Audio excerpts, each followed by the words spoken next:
Hello, and welcome to So You Think You Can Rule Persia? The podcast where we rate and review all the kings of Persia, from Diocles to Yazdegerd III.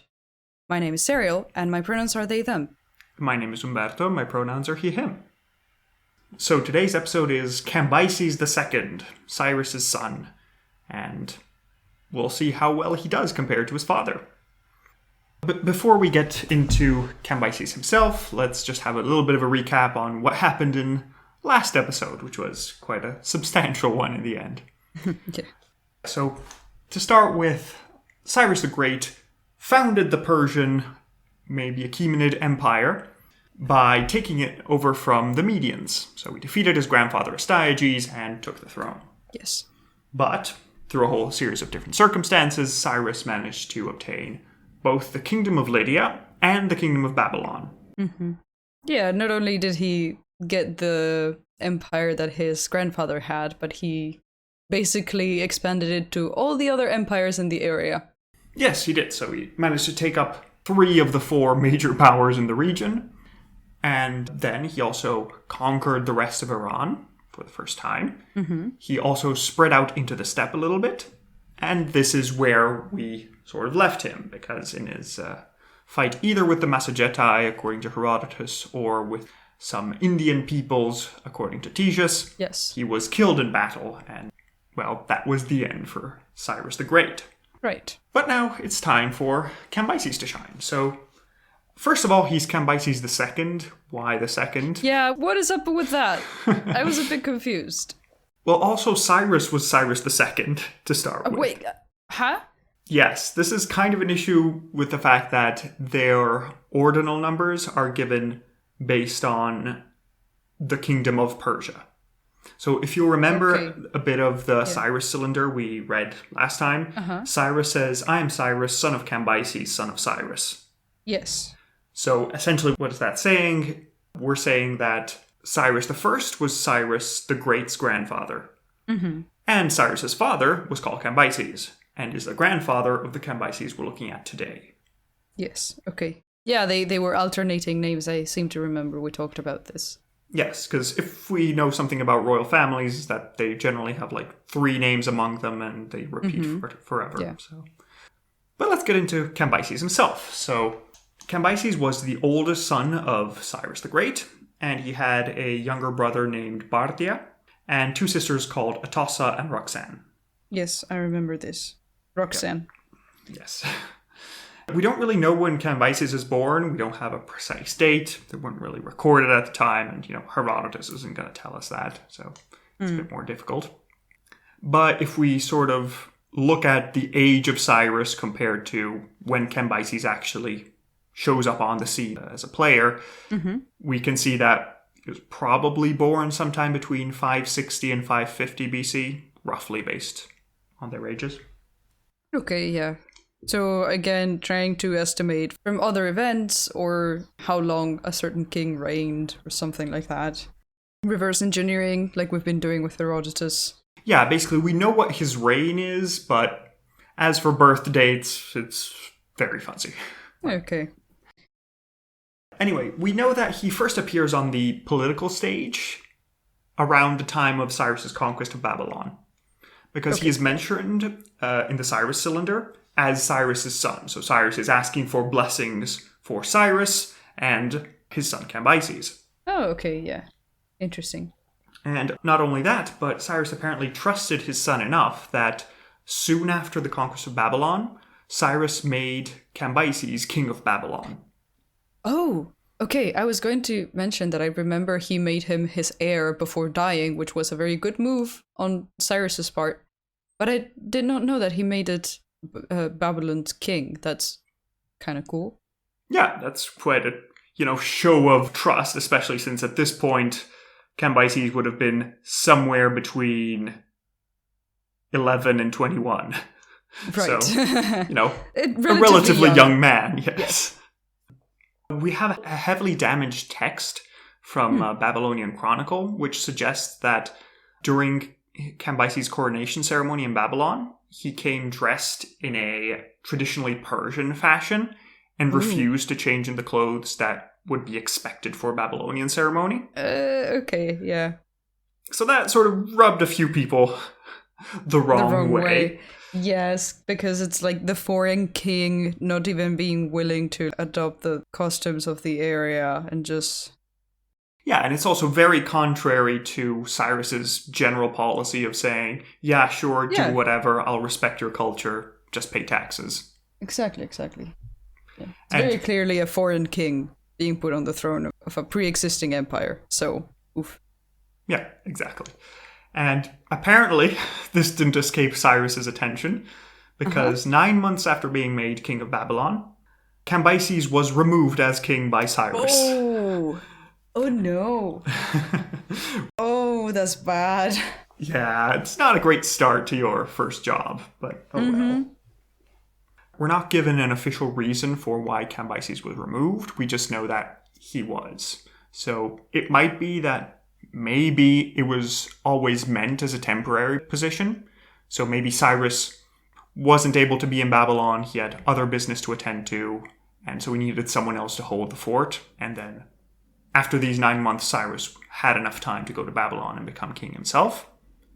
Or if it's actually that Cambyses made a mess of the situation and Cyrus had to come and bail him out and save Babylon from his clutches. Complicated. Do we have then a source that says that, it was because of this ceremony and then like he just kept doing bad things, quote unquote, like not quite being welcomed by the people of Babylon? Or, was it something different? Well, it's sort of like a bit of a middle ground, honestly, because... Okay. Well, again, the document that we have regarding Cambyses being disrespectful to the Babylonians is heavily damaged, so we might be missing some context. Okay. Maybe he wore both clothes and made a show of, oh, look, I am both Persian and Babylonian. We don't know. The only part that we know is that he wore Persian clothes at the coronation, as opposed to... So it might have something to do with that, but also it might have not. The fact is, at some point, Cyrus decided, you know what, maybe this wasn't such a good idea, either because it wasn't such a good idea, or because Cambyses did something that needed help. So... Yeah, exactly. So it's... Okay. Yeah, we're not giving a reason for the deposition, but it happened. However, we do still have some documents in Babylon from later years in Cambyses' name, so he's still there in some sort of administrative role. He wasn't definitely a king anymore. He was less important than that. But anyway, as we saw last time, when Cyrus went off to his final campaign in the east, he made Cambyses his co-king and heir to the throne, and then Cyrus rode off into the sunset, never to come back. Right, yes. So yeah, in 530 BC, we have that Cambyses is made the sole ruler of the entire Achaemenid Empire. And, well, now he has all the power in the world, essentially. Yeah, which, this is worrying me. This is not a great start, knowing that, like, he was giving Babylon, which is essentially a smaller, it's still very big, but a smaller part or portion of the Persian Empire, now Achaemenid Empire. And first he gets deposed, and now he has essentially the power over the whole thing. It wasn't a great start, and now he is the King of Kings. I'm worried. I am concerned. So, as one of his first acts as king, we have that Cambyses sent the body of his father to be buried in Persia, near Pasargadae, where the tomb is still there now. Oh, okay, cool. Which I was kind of surprised how comparatively simple looking it is. It's not very ornamental, it's not very elaborate, it's just very straightforward. But again, this is after 2,500 years of time passing. Yeah, I was going to say it no longer being decorated with perhaps all the different golds and silvers and precious materials. Tombs get raided pretty often, and probably that was the first things to go. It might not have looked like this. Yeah, even the pyramids looked a lot more impressive when they were first built, so it makes sense that it would have lost a bit of the quality. Do we have any mentions or texts of what the tomb was supposed to look like, since Cyrus was such a big presence in history? We have a general picture of what it looks like. We're just described vaguely what it is, and that's sort of how we've managed to match it to what we have. Mm-hmm. But besides that, we know that Alexander visited it when he passed through. Great. We all have heroes, I guess. Yeah, Alexander read the Cyropedia a lot. Remember the little book about Cyrus that I mentioned? The fan fiction. Yes, the fan fiction version of Cyrus. Yeah, so Alexander visited the tomb of Cyrus and deposited a lot of gifts there. But by the time Alexander returned to visit the tomb once more, it had been raided. So we don't really have much detail beyond that, but unfortunately it's mostly gone by then. Interesting. Yes, so now that Cambyses is king, what do you think he's going to do with this power? What jobs are left to do? Consolidate the empire, so consolidate the borders and deal with Egypt. And also revenge on his father's death, maybe? Since, he died in battle, so it's like, we need to do this.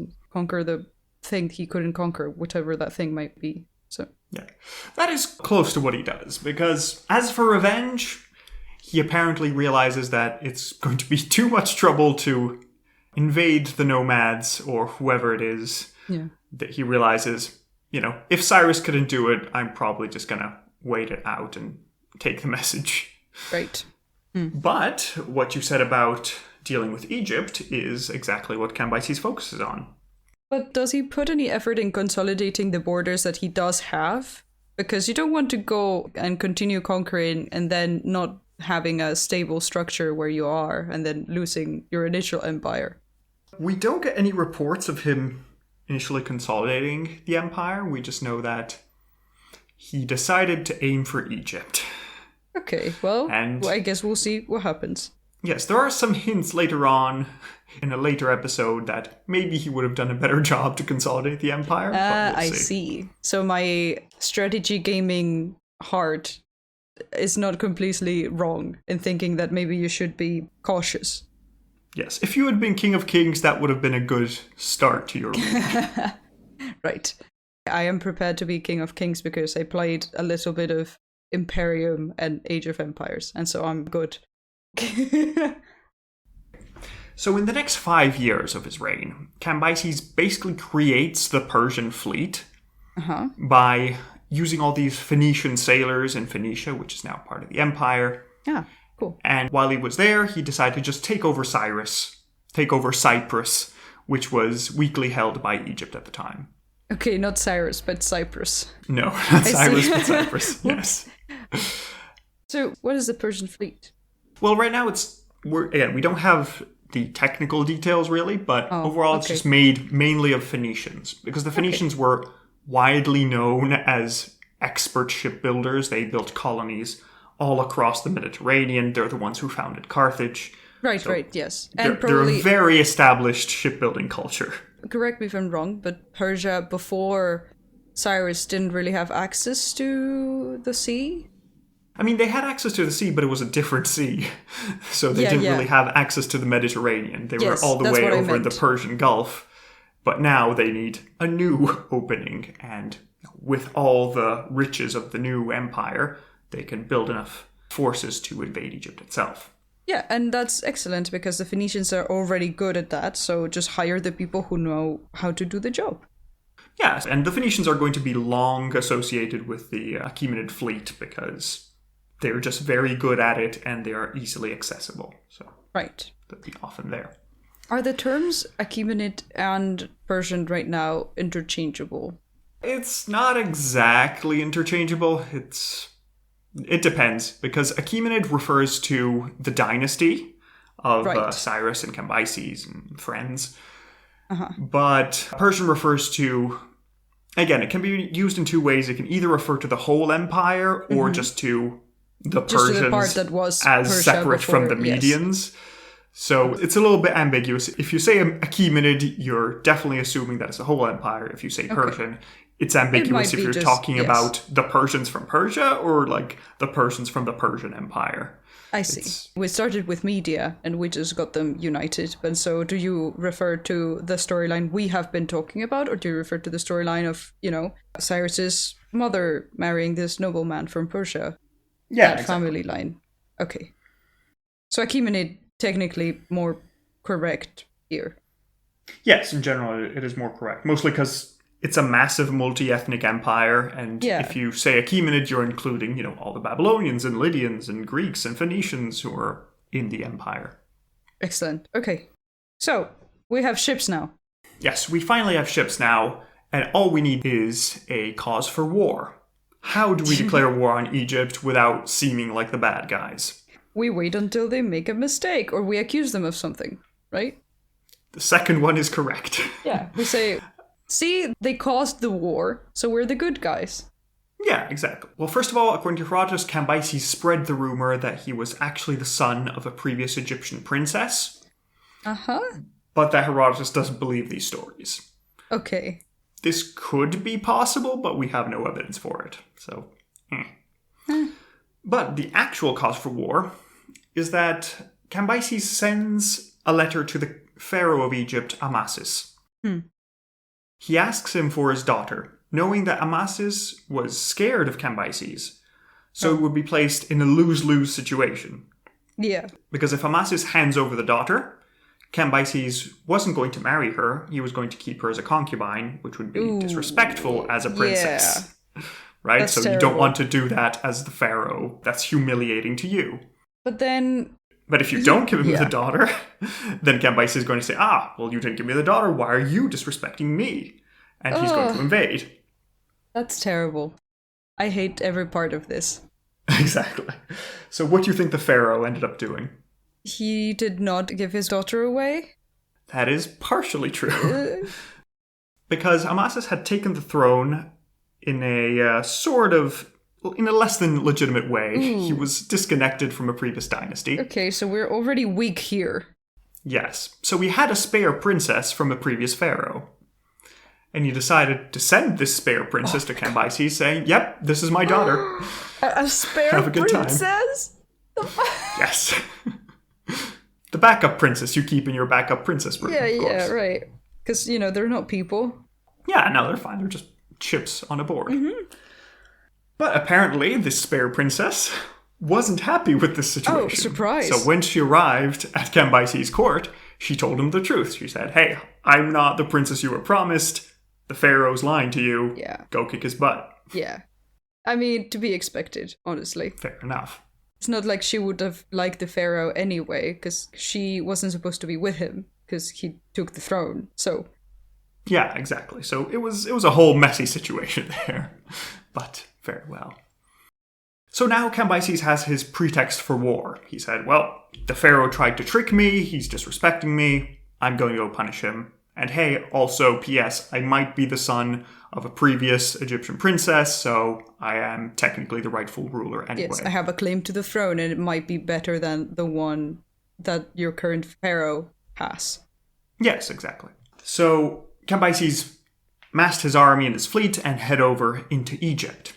And he arrived at a city named Pelusium, which is essentially the entryway into Egypt from Asia. There, he found out that Amasis, the previous pharaoh, had died, and his son Psammenitus was now the new pharaoh. Oh, well, so new person, same problem, I guess. Yes, exactly. And now we get a very interesting story of this battle around Pelusium, because we get it from our old friend Polyaenus. Oh, no way! Really? Yes, he's back. Excellent. We love that name. Very funny. Our old friend with the boulders has decided to come back. Now, according to Polyaenus, the Persians had learned something of the Egyptian religion. Now, what is the most popular fact that pretty much everybody knows from memes and such about the Egyptian worship? What do Egyptians worship, stereotypically? Animal people? Very good. And what is a specific animal that they worship most among others? Oh, a cat. Very good. Yes. We live in the internet. We know. Yeah, that's fine. We know that. So, what would you do, or what do you think Cambyses did, when invading Egypt, a people who worship cats and several other animals that you can find in the area? Make himself loved by cats and other animals in the area? He made himself very unloved by cats and No, animals I in thought the he area. was trying to appeal to the people, you know? To be like, oh, look, your gods Nope. approve of me. This is a terrible strategy, Cambyses. Terrible. Yes. Well, according to Polyaenus, the Persians gathered a lot of cats and other sacred animals and directed them in front of their army so that the Egyptians wouldn't shoot arrows or attack them for fear of hurting the poor little animals.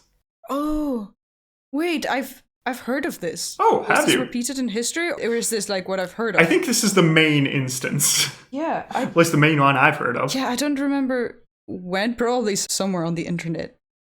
I must have read it at some point, but I remember someone being like, they will not attack the animals, so we'll use them as shields. Yes, exactly. This was a wonderful, brilliant strategy that almost certainly didn't happen because we know how trustful Polyaenus is. But Yes. the point is that Cambyses wins and the Egyptian army is routed. Oof, okay. Obviously, we don't know if this happened, but I want to know, does the implication make sense? Meaning, do the Egyptian people hate Cambyses? Like, does he do essentially the opposite of what Cyrus was doing and antagonize himself from the people he wants to conquer? We'll get into that in a moment because we need to talk about the many Cambyses that exist. Okay. Because it is an important factor. Then let's continue the conquest of Egypt. Yes. Also, just as a fun aside of the Battle of Pelusium, apparently Herodotus visited the battlefield about 100 years later. Like, personally, he went there. Okay. And he noticed a very scientific fact, which is weird. Okay. But apparently, when he went there, the Egyptians told him that the Persian skulls were apparently very weak because the Persians always wore hats, while instead the Egyptians, who shaved their heads, had very strong skulls and you couldn't even smash them with rocks. Ah, yes. This kind of scientific. The very totally trust me, bro, this is fact scientific. Yes, exactly. This was Herodotus for the Egyptian tourism board. When he went over, this is what they told him. Ah, I see. It's like, go smash some skulls, and if you can't smash them, they're Persian. And if you can't, they're Egyptian. Yes, that was pretty much what they told Herodotus, and Herodotus was like, yes, seems legit. Because, you know, respect for the dead. But as you said, we now need to address a bit what Cambyses is actually like. Because we have a few different versions of Cambyses. Cambyses has a great reputation, especially through Herodotus, of being a mad king.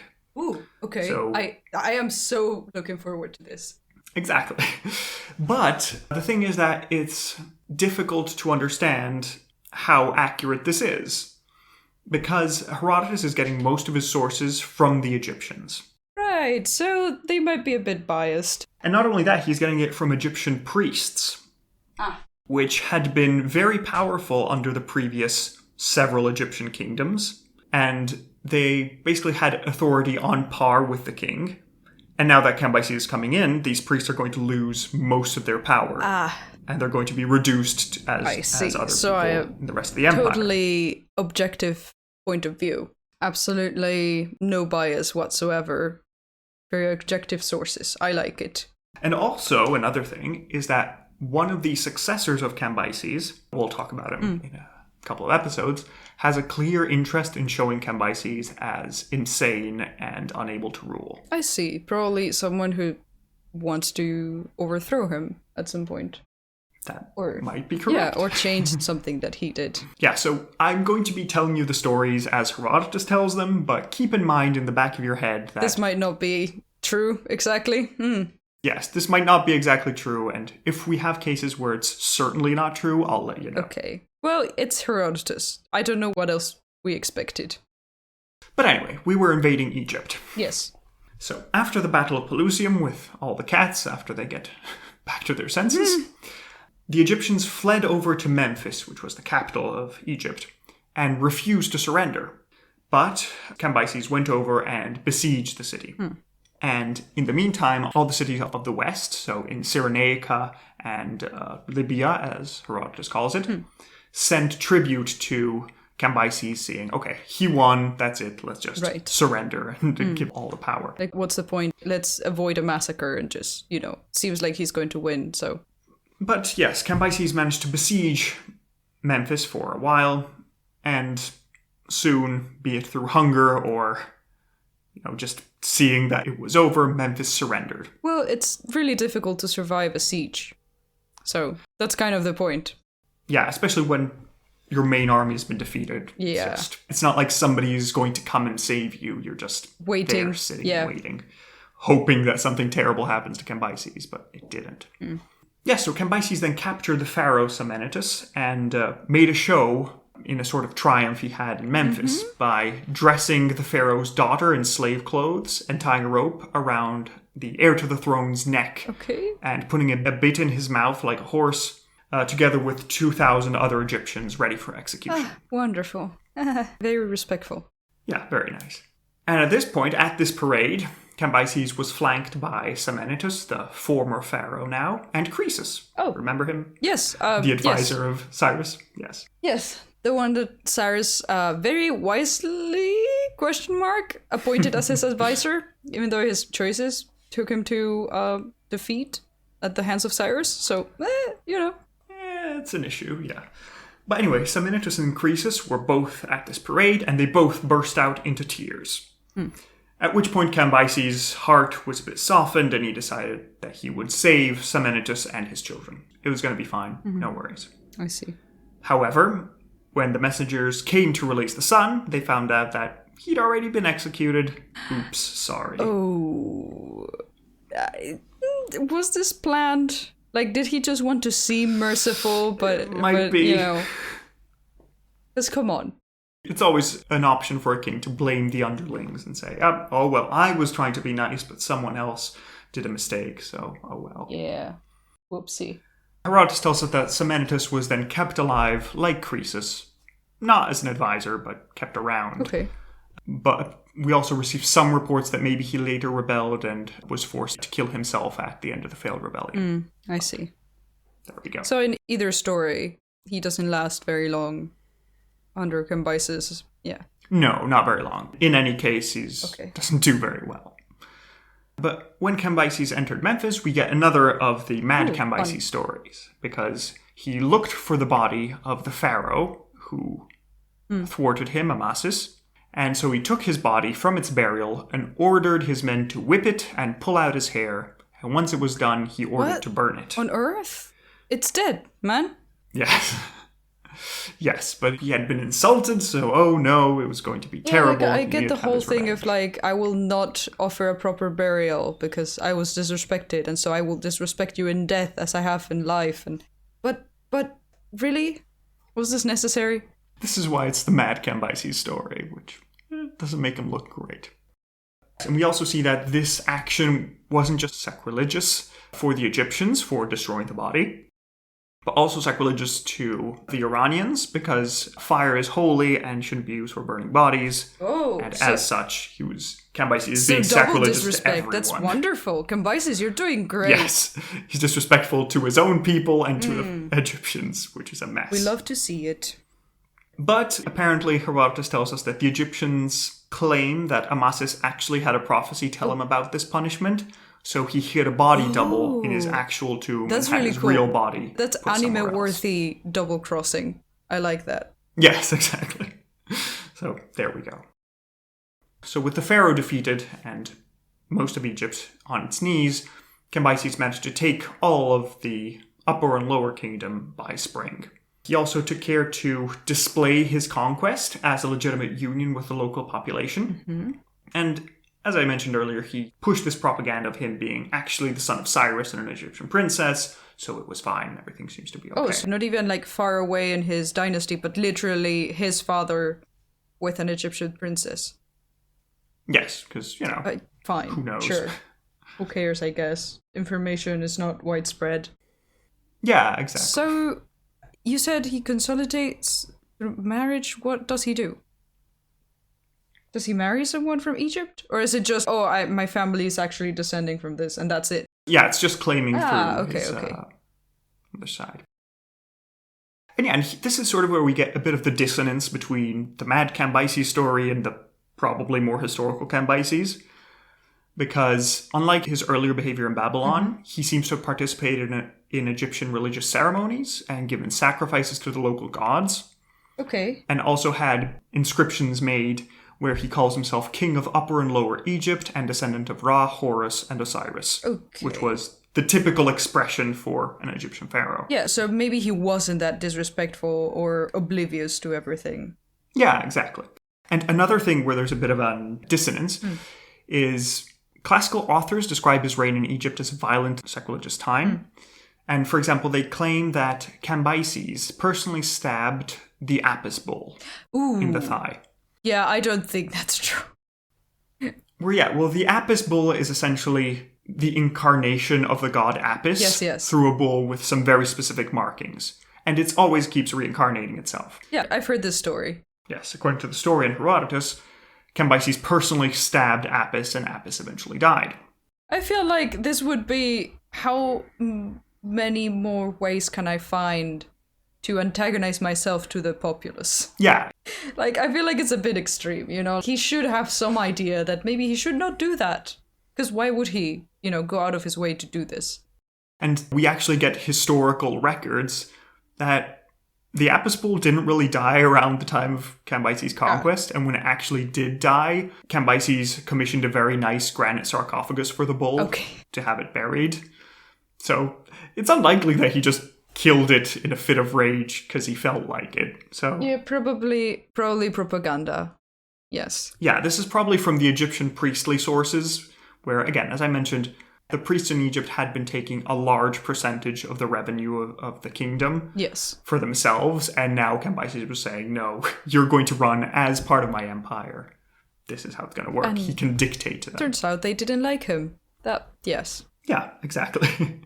And also, just as a note to anybody who's familiar with Sunless Sea or the Fallen London universe. Oh, I love these games. Yes, if you haven't checked them out, please do.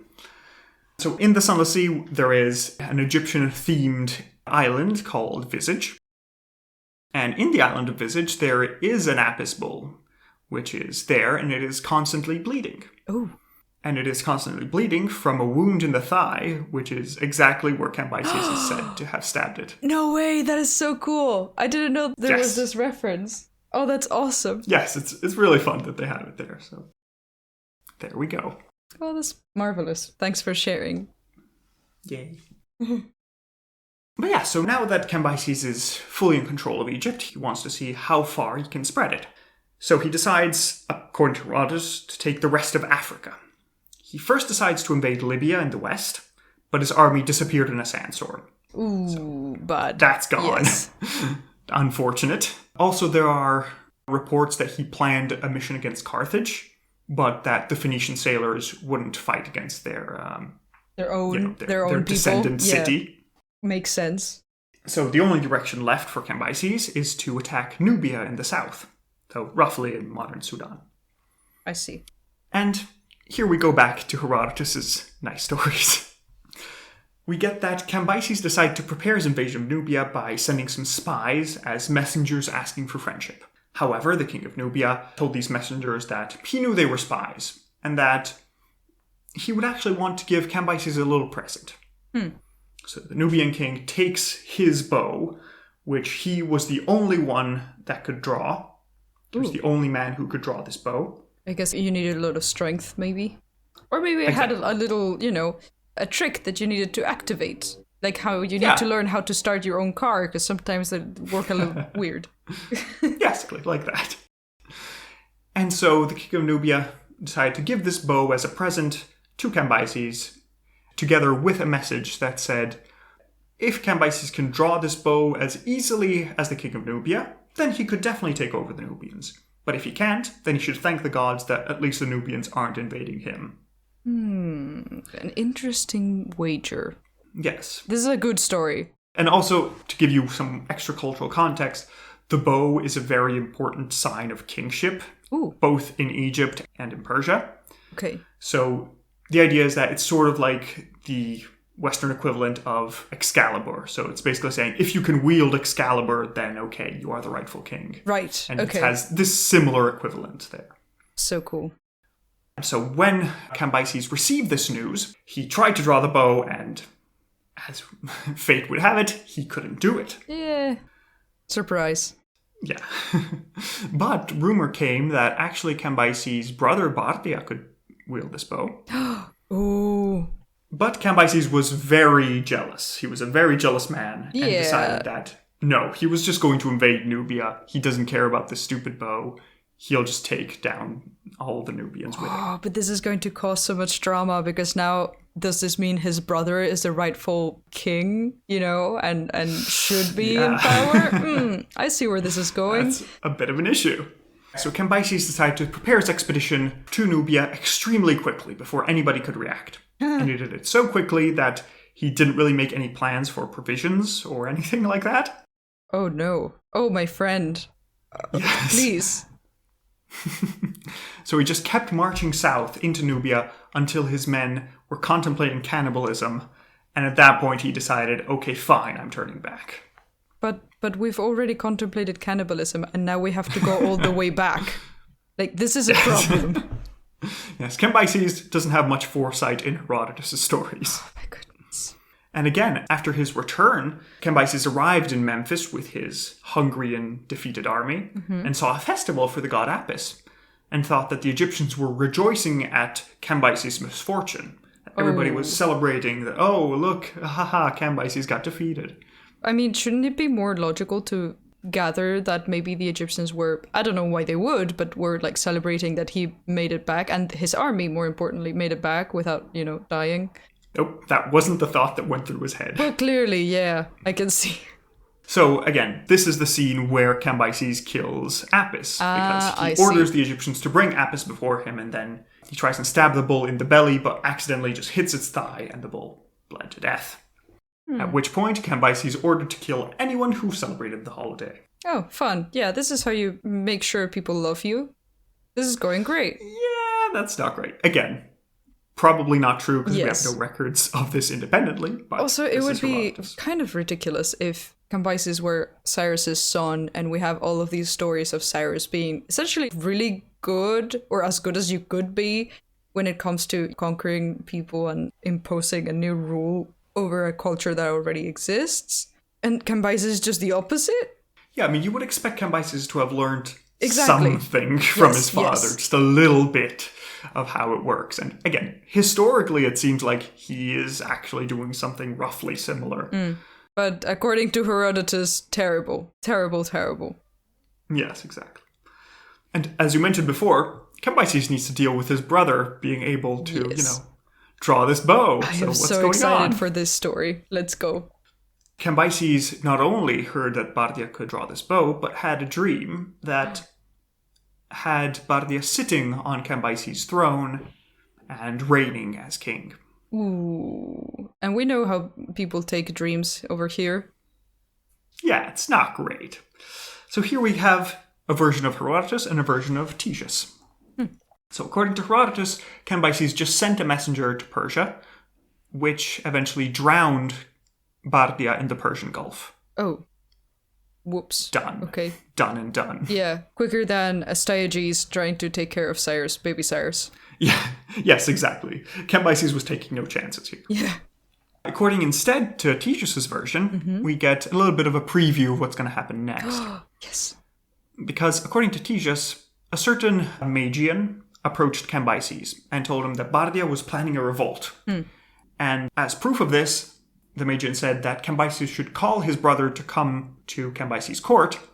And if he didn't come, well, that's proof that Bardia is planning something. Obviously.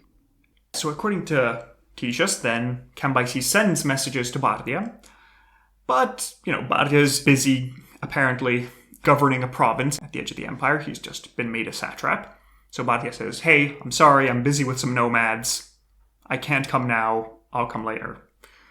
And 3 times Cambyses sends this letter, and each time Bardia says, hey, no, I'm really busy. I'm sorry. I can't come right now. Okay, so it looks like bad news. It looks like, Yes. he is going to revolt, at least according to what the Magus told Cambyses, right? Yeah. So after a while, Bardia manages to free himself and comes over to Cambyses, at which point Cambyses himself murders his brother in secret. Ooh. And to avoid the secret getting out, he set up this Magus who had slandered Bardia to pretend to be his brother. Oh, okay. I thought he was going to set him up as like, he did it. He murdered his brother. No. He disguises him as his brother, so nobody's going to know anything, but he's not going to rebel. Nobody knows the face of the brother? Nope. Like, at least in court?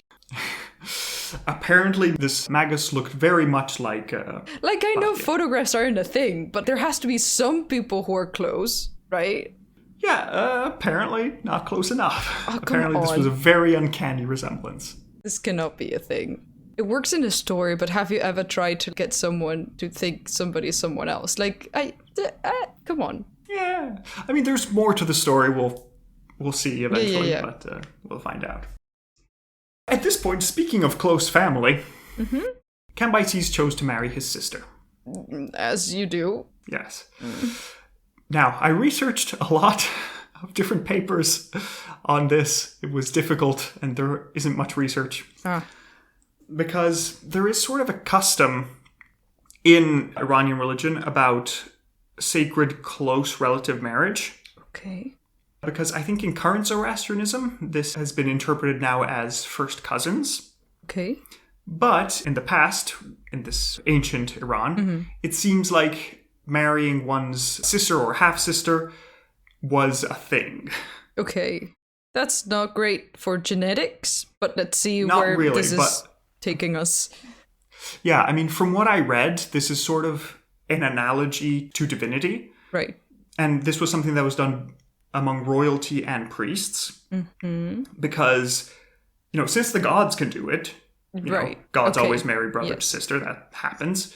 Well, then, if you are a king or a priest, you're in the middle between, regular people and the gods. Ah, yes. So this is one way of showing your presence. There's going to be some problems. There's going to be a few issues, yeah. But we'll see how that goes.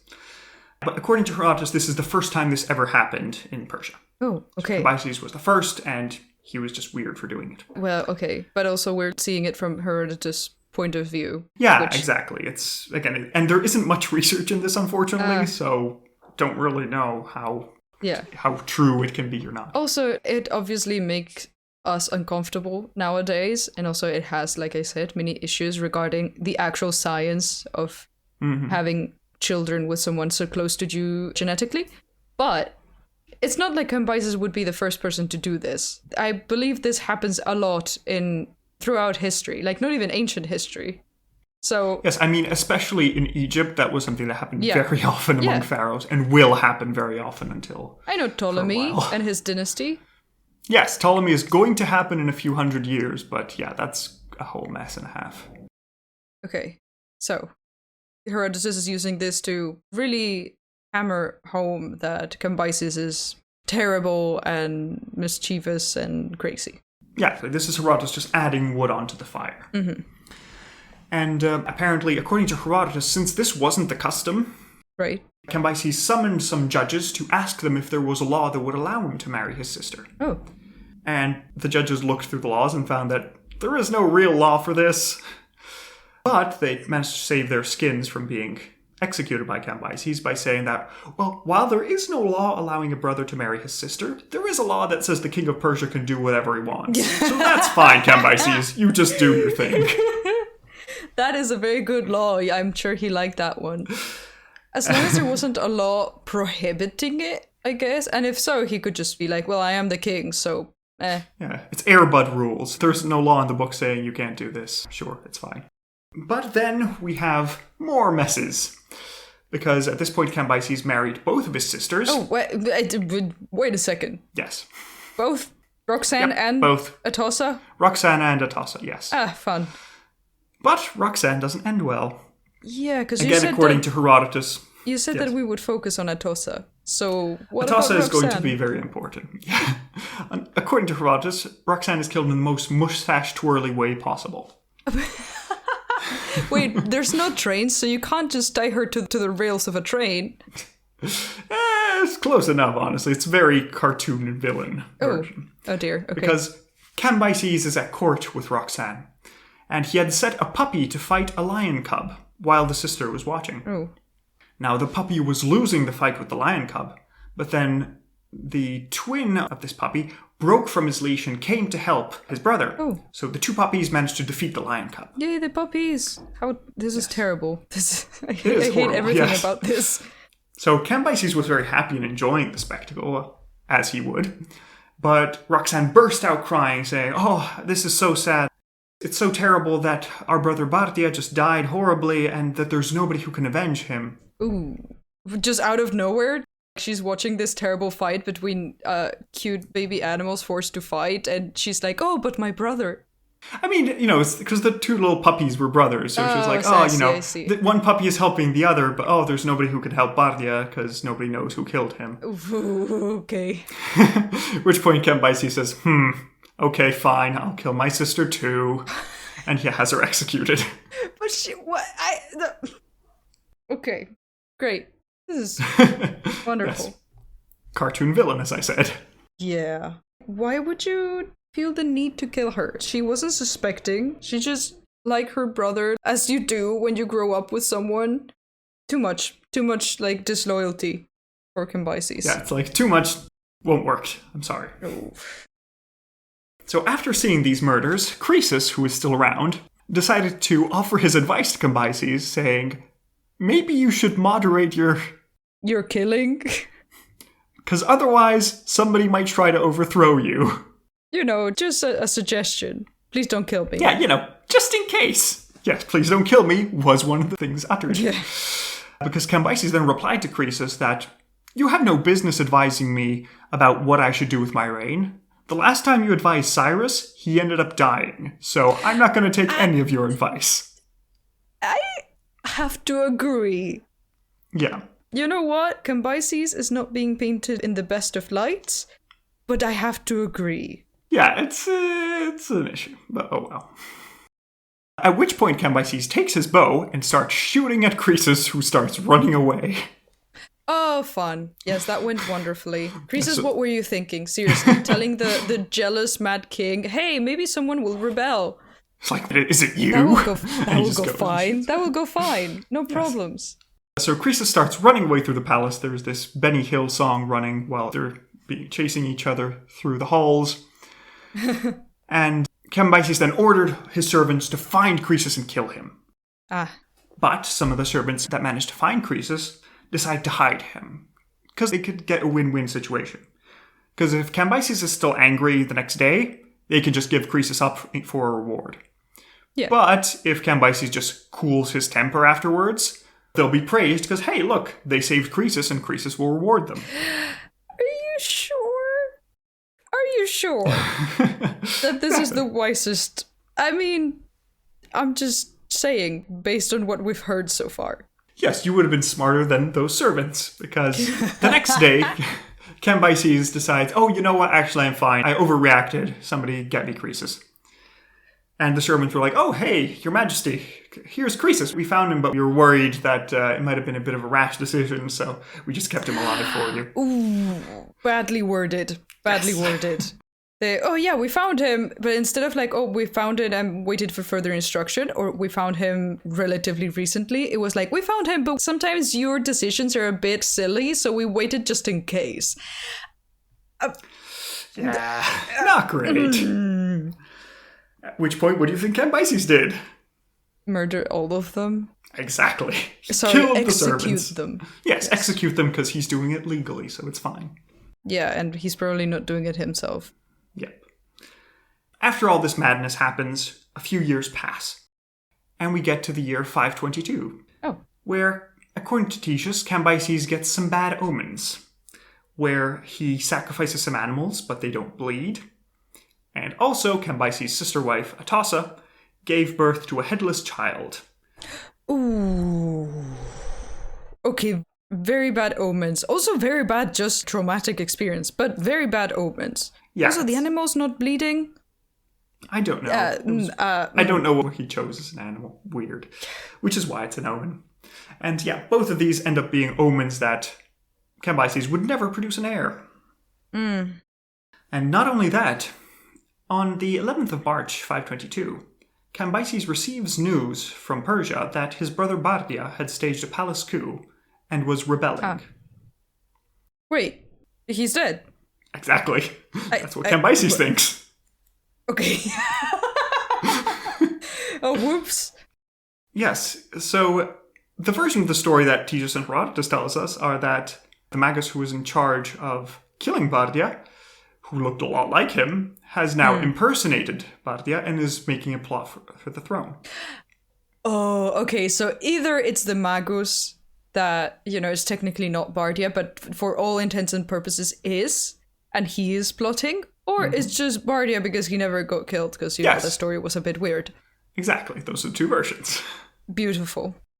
At which point, having heard that Bardia, his dreaded brother, was rebelling, Cambyses begins to prepare an expedition to march east and defeat his brother and preserve his throne.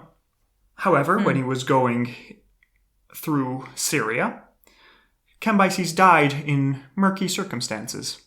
Oh. We have a number of versions. So, according to the Behistun inscription, ordered by a later king, Cambyses died by his own hand, and there's no more detail. Okay. So this could match with Herodotus' version of the story, where he says that Cambyses accidentally stabbed himself while mounting his horse. Of course, it's not like Cambyses killed himself, which would have been technically, I guess, cowardly enough, following the rules of the society at the time. But no, it wasn't even on purpose. He just was clumsy. That's very Herodotus to do. Yeah, according to Herodotus, accidental self-stabbing.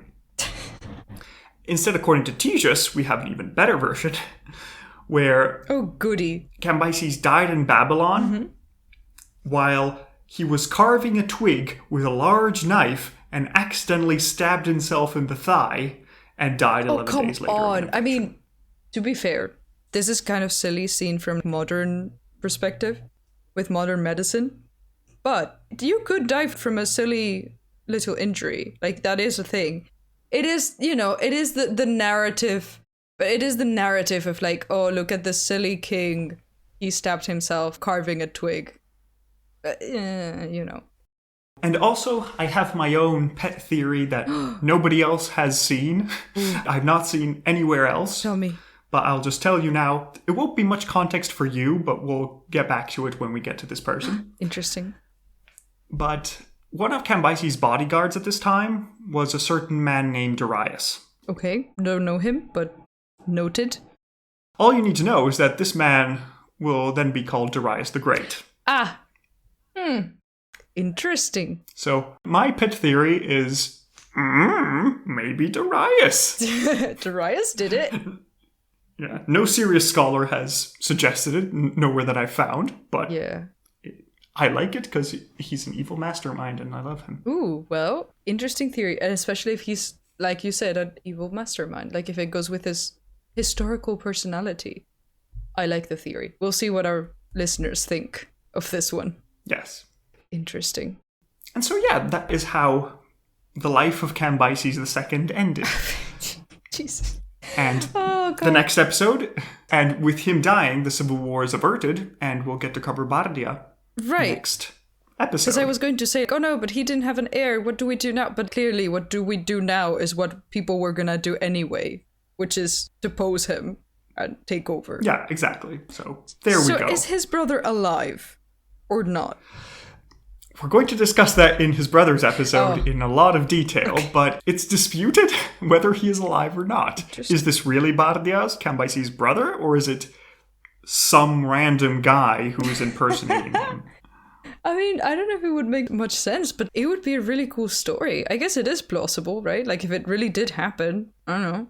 It could be. Yeah, we're going to review the evidence Later on, I have a whole pros and cons list for each theory. I'm very excited about it because all of our sources are terrible. Yes, exactly. Either because they're very separated in time or just because they are biased. Like, they're very inclined against Cambyses, and it's just a lot of propaganda and made up things. So do we know anything? I don't know. Yeah, I mean, from the actual hard historical contemporary sources, yes, it looked like Cambyses was decent. You know, he did a reasonably good job. Also about the expedition against the Nubians. Oh, yeah. We get in later inscriptions from Cambyses' successors that the Nubians are paying tribute. Ah, okay. So, to the there was a whole story with the bow and everything, but hey, it looks like it happened, whether he decided to go regardless or the thing with the bow never happened. The idea is that if they're paying tribute to the Achaemenids anyway, then it can't have gone that bad. Yeah, exactly. That everybody was eating each other. He managed to have done something. He didn't conquer it, but if they're paying you money to not attack them, that's probably a good deal anyway. Yeah. So he probably wasn't as bad as he is made out to be, mostly because these stories are not even, the empire is in ruin and here's the evidence, but it's more, he was a terrible person, look at him, he was mad, all of these decisions. And, you can just make those up. Now it's time for us to rate Cambyses and see what we think of him and what he is like. So excited. He could have ranked higher if we had had more evidence for him being completely dislocated from reality. Is what I'm going for. Because I have to admit, this sounds like propaganda. Like, this really sounds like Herodotus didn't like him. He was taking the stories down from people who also didn't like him. And this is what you end up with. But the stories are very good. And in the end, this is the memory we have of him. So I don't think I would give him as high points in some of our categories as I would have otherwise if we had some kind of evidence to back these claims. But the claims are still there and the drama is interesting, so... Yes, we are rating the kings, but we're also rating the stories behind them, so... Because that's all we have, really. It's not like we can pretend we would know the person, so... Yeah, exactly. Okay, let's do it. So, first category is Final Moments. How do you rate his death? Somehow stabbing himself either by carving a twig or by getting on a horse and his sword got caught weird. Beautifully ridiculous, I would say. Like, I want to give him points just because it is silly. It is, how can I make him look the worst? Like, not even his death was glorious. Yeah, he was silly and he stabbed himself and the wound got infected. Whoops. Yeah, I kind of like it because we don't get that much detail for stupid deaths in general. Yeah. It's usually really yes, he died. Yeah. They made a point of like, no, he was so silly. Like, look at this, guys. Like, what a clumsy fellow. Yeah, exactly. So, yeah, what are you going for? How do you rate him also compared to Cyrus, which is, I guess, a good standard that we've had so far? Cyrus's death was very good. Also a story, but like very cool. Oh, I don't know. It is very funny and it made me laugh. I think I had to go for a 4. Only a 4? I'm going higher, actually. Ooh. I'm saying... it's not a cool death, though. It's interesting, silly, though. That is fair. I'm going to go with a 5. I was between a 5 and a 6, but okay, fair enough. So a 5 and a 4 for Final Moments gives us a total 4.5 points out of 10 for Cambyses. Woohoo! Next category is Battle Hardness. So how good was he at conquering and fighting? Unknown? Yeah, I don't know. Yeah, let's lay out what we know. I know the siege and the battle with the cats. Yes, that was a great battle. Terrible. Just terrible. But he did win, so... Yeah, what we know of this is that he created the first Achaemenid fleet in the Mediterranean. Yes, that's true. So that's pretty good. He conquered Cyprus. He conquered all of Egypt. He got tribute from the people of Cyrenaica. He sent an expedition to Libya, but it was lost. And then we have the 2 versions of him invading Nubia, where either his men were forced into cannibalism, and then he had to turn back. That was a terrible decision. Yeah, or the evidence that we have from later time where the Nubians ended up paying him money, and he said, okay, that's good enough. Right. What are you thinking? I mean, I don't think it's as good. I mean, it's definitely not as good as Cyrus, because, he hasn't conquered 2 massive kingdoms. He's conquered only 1 massive kingdom. But then you need to determine, okay, how much do you rate his ability here? So we're talking battle-related, not Ehrenstein yet. So Not yet, no. I mean, it was pretty good. He did pretty well. The being totally unprepared for the Nubian invasion takes some points off, because who does that? Like, you had one job, and it was to prepare for this battle, and you didn't. Yeah. Like, what did you do? If you don't pack provisions, like, did you just pack the soldiers? There's not that many things that are as important as provisions. Yeah, that's a good point. But he did well in the other instances, cats or no cats. And he did get some kind of tax from the Nubians. So, that somehow worked out, I guess. I don't know, I guess it's just... Oh, and he built the fleet, which, really cool. Yeah, that's pretty good. And conquered some other parts to add them to the empire. I would say at least a 6, probably a 7. Yeah, I was aiming for a 6, because I'm impressed. I'm not, crazy impressed, because while Cyrus was fighting Lydia and Babylon sort of as an equal, Cambyses now has the majority of the resources of this area of the world under his command, and he's invading Egypt. Yes, it's not the same to be a region trying to create an empire than an already big empire just continue to conquer things. So yeah, that is a good point. I think I'm aiming roughly for a 6 or so for Me battle as well. hardness. I agree. Yes. 6. Okay, very good. So with a 6 and another 6, Cambyses II gets 12 out of 20 for battle hardness.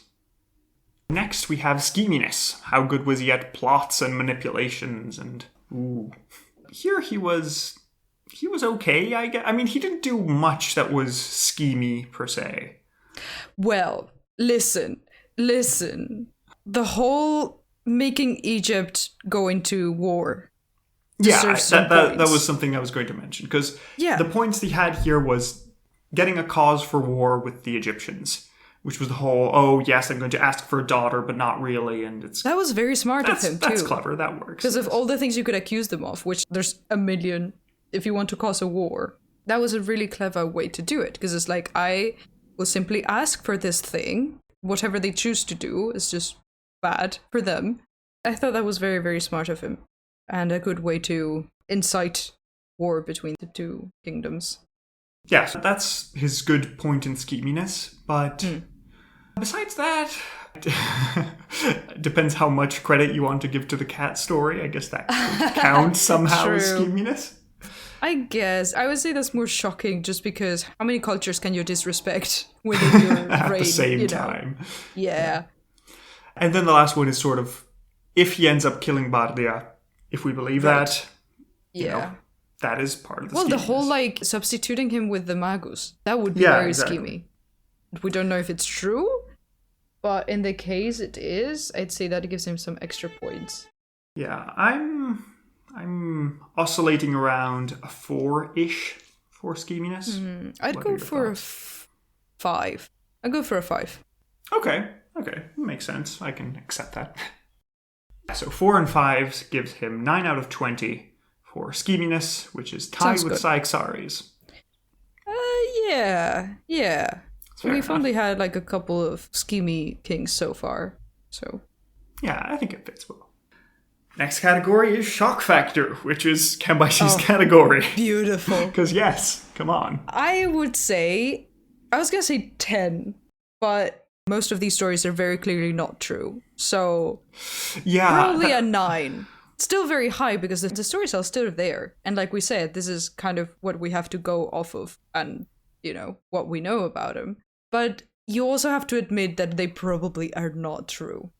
Yes, if you accept that you're looking at the Cambyses story, then yes, that makes sense. Yes. But in reality, probably not as bad. But what we're told in the stories is, well, first of all, in Babylon, he disrespected their coronation ritual. Yes. Just right from the start. Yes, he had to be deposed as king by his father for reasons in Babylon. Then he conquered Egypt through trickery. He did the cats. He used cats. Yes, he used the cats to invade a place. He had the dead Egyptian pharaoh whipped after death. and his hair pulled out, which, and then he cremated him, which was terrible for Egyptians and for the Iranians, like for everybody. It's a mess for everybody. Then he killed the Apis bull and murdered people who were celebrating a festival. Bad. Then he had his brother killed. Then he married his sisters. Then he had his other sister killed. Yes. Then he had a lion cub fighting puppies, which is just so cartoonishly evil. Yes. And how much worse can it get? Yeah, I mean, this is just pulling out all the stops. It would have only been more obtuse if he had made the lion cub and the puppies grow up together and be friends and then made them fight each other. Yes, that's... Oh. Yeah, I can see him doing that long term. He just didn't reign long enough. Oh, I see.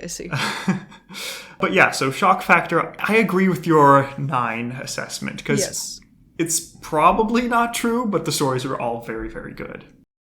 So, yeah, I'd say with a 9 and a 9, a total of 18 out of 20 of shock factor, Cambyses is our most shocking king so far. Who is surprised? Even more than Astyages. Yeah.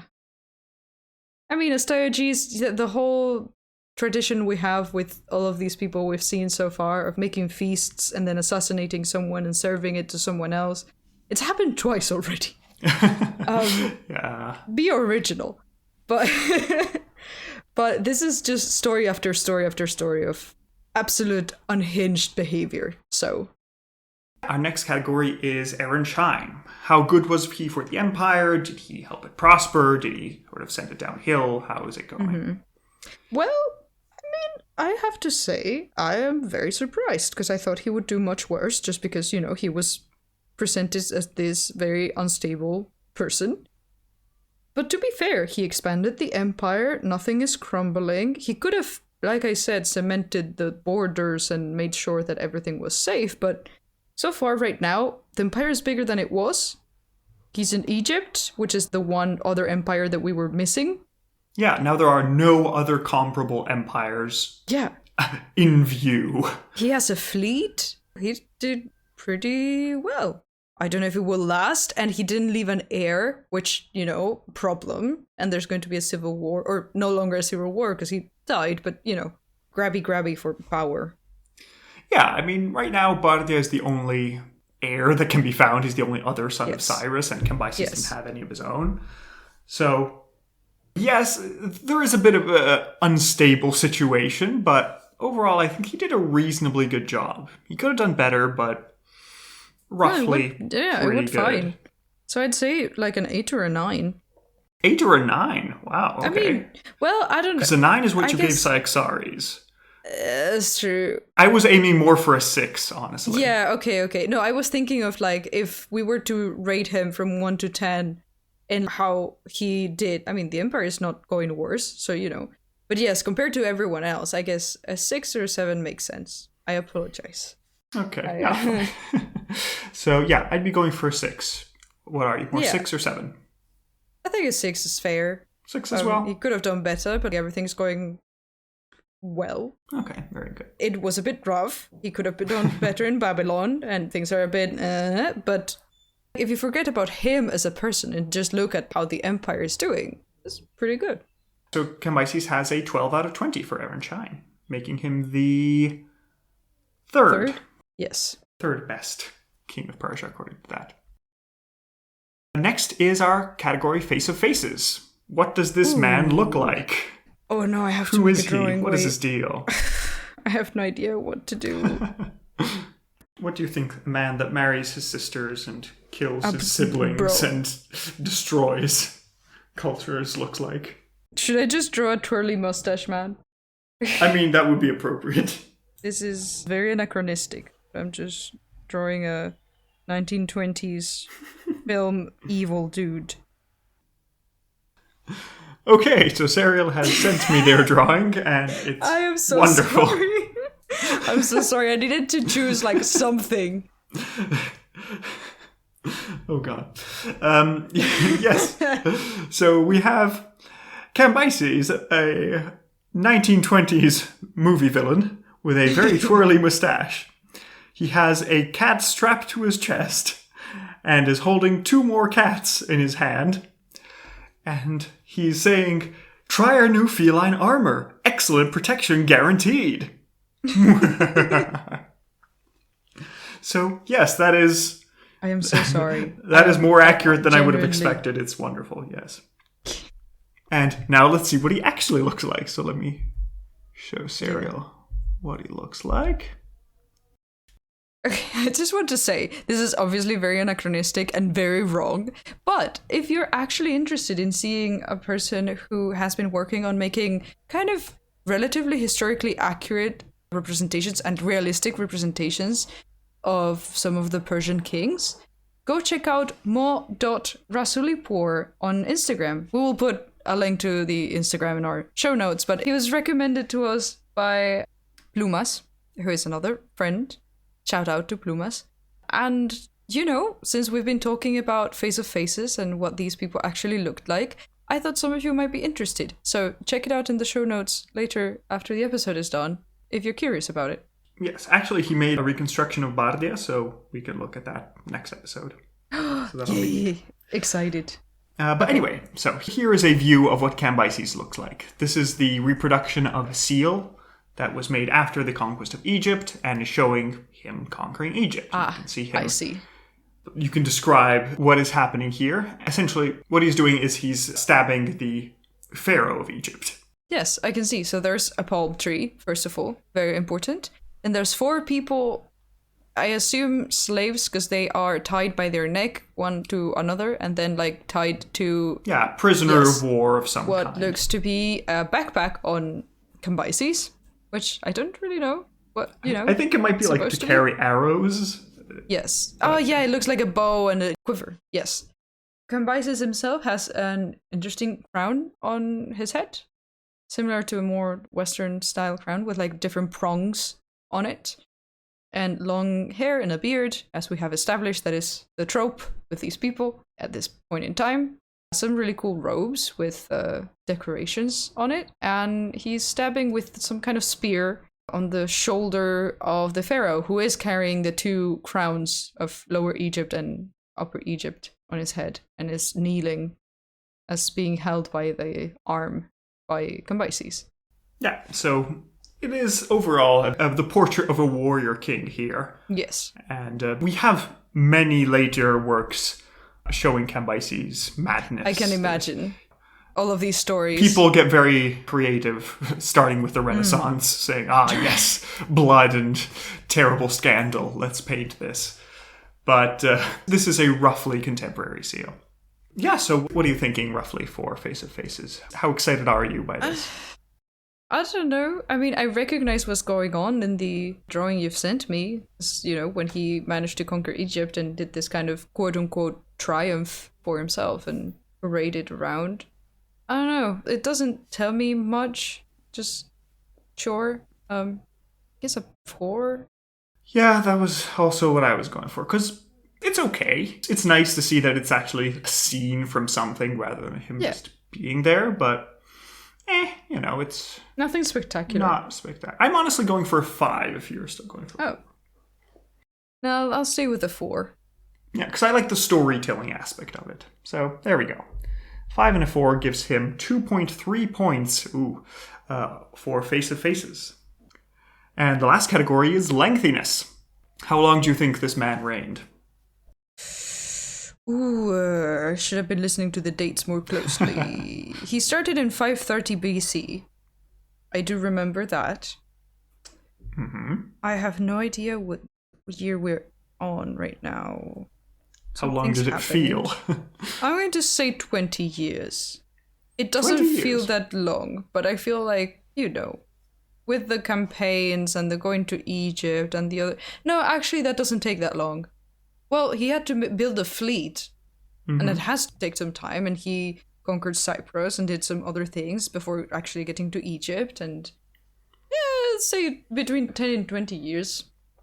Okay, it's more on the lower end, actually. He is our shortest reigning ruler from 530 BC to 522. He reigned 8 years, which gives him a lengthiness score of 0.8. And this leads us to the final scores, which are quite surprising, honestly. Ooh. with a total of 58.6 out of 100, Cambyses is the highest evaluated king of Persia so far. No, that can't. Yes. Well, he just has a lot going for him. Yes, he has It's a lot good- of stories. And obviously Cyrus is way better, but Cyrus was such a good boy. We couldn't give him anything in the bad categories. I mean, the final points aren't so much, was he a good king or not? It's more of like drama, essentially. While for Aaron Shine, he got a lot less. Yeah. What were the points, the final points? He got 58.6. And the second one is Cyaxares with 57.8. Right. And third is Cyrus with 52.8. Okay. So I'm very surprised that he got this many points, but in hindsight, it makes sense with all the drama. Mm-hmm. But yes, so this leads us to a final question that we need to ask. Is he interesting enough, scandalous enough, fascinating enough to be called a Shahanshah? Or is he just a Shahanah? The stories were very good, but I don't know. I am also halfway through. Because, again, I like, yes, the whole mad stories and everything, but I have the double issue that, A, that they're likely not true, and B, the fact that he is Cyrus's son, and I would have expected something more from him. Yeah, I agree. Like, it kind of feels wrong to give him Shahanshah, but also he is memorable. But again, the stories might not be him. I don't know. I'm not certain about this. Maybe not. You're more heading towards the no? Yeah, I think. Okay, then I'm going to follow your lead and say, I'm sorry, Cambyses, despite having the highest points of any other ruler so far, we have decided that you are a Shahanah. So you won't be joining Cyrus in his beautiful, lush garden, but you'll be heading with You'll be heading with your great-grandpa Astyages. You can swap murder tips and have fun that way. You'll be beheading. Yay. Yeah, I mean, he's still got a lot of points. Just, Yeah, I think that this will be a contentious Shahanshah rating, but, if we need to round out the numbers at the end of the whole rating system, we might pick him back up. We'll see how that goes.